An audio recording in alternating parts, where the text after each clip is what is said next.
amphibiangamer, and today I'm going to be giving you a tutorial on how to build a very simple, extremely easy to build survival sugarcane farm.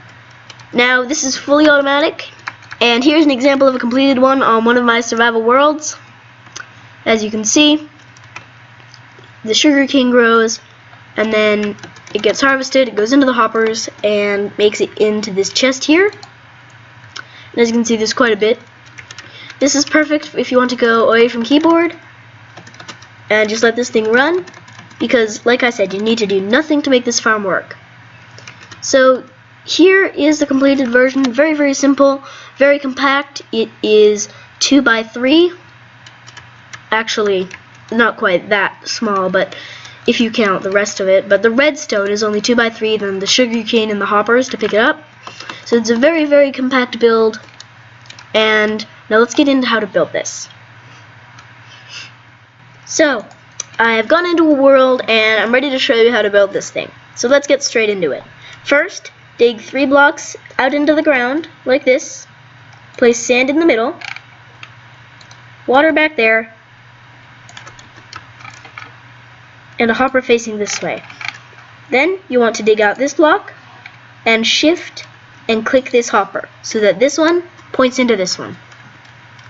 Then you want to put sugarcane on that sand. Place a slab above the water next to the sugarcane. Then come around the front and place a piston facing the sugarcane above the slab. Then you want to go around the back again. Jump up and place an observer on top of the piston. Make sure that it is facing towards the sugarcane and that this is on the back. Then place a block behind the piston with a piece of redstone dust on top. The module is now complete. Although if you'd like to store something, if you'd like to use these hoppers to get the items to go somewhere, then that's fine. If you want, you can put them in a storage system or something else like that, but for the purpose of this video, I'm just going to be putting them into a chest. That's how to build this. Now I'm going to go into the part of the video that explains how this works and what to do and not to do with this design to make it work.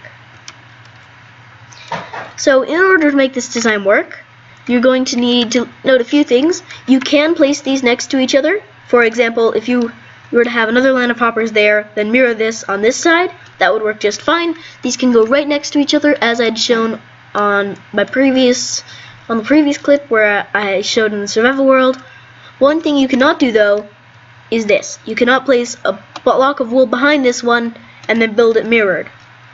So you can't build them back to back. You have to leave at least a 1 gap block space, because if this sugarcane were to grow and they were right next to each other, both pistons would fire, which is not exactly what we want. So just don't put them back to back. It is okay to have them right next to each other, as the pistons will all go off. That's okay. If you'd like them to be individualized, then you can have they're not right next to each other, but that's fine either way. Just make sure if you do mirror it to have another hoppers line here. And how this design works is when you take sugarcane and it grows all the way up to the top, then the redstone on that block gets powered,